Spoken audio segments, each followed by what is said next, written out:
সকলকে নমস্কার। আমি একটু আগে একটা ভিডিও ছেড়েছিলাম, তো দেখলাম যে ভিডিওটা পরিপূর্ণ হয় নাই। আমি একেবারে সংক্ষেপে যেটা বলি সেটা হচ্ছে, সারা দেশে হিন্দুদের উপর নির্যাতন, নিপীড়ন, খুন, ধর্ষণ, লুটপাট, অগ্নিসংযোগ, জমি দখল, প্রতিমা ভাঙচুর, মন্দির ভাঙচুর, এগুলো অহরহ চলছেই।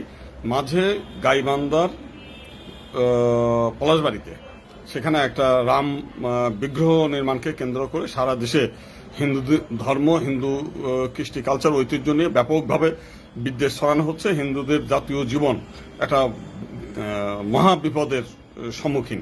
তো এই অবস্থায় আমরা এর তো প্রতিবাদ চাই, এবং যারা রাম প্রতিকৃতিতে অসম্মান করেছে তাদের গ্রেপ্তার চাই, ধর্মীয় অনুভূতিতে আঘাত যারা দিয়েছে তাদেরকে বিচার চাই। একই সঙ্গে জাতীয় সংসদে সংরক্ষিত আসন এবং পৃথক নির্বাচনের দাবি আমরা করছি বহুদিন আগে থেকে। একটা স্থায়ী সমাধান চাই। কেন চাই? দেখেন, আজকে পার্লামেন্টে আমাদের 2 জন নির্বাচিত এবং 1 জন সংরক্ষিত মহিলা আসন আছেন।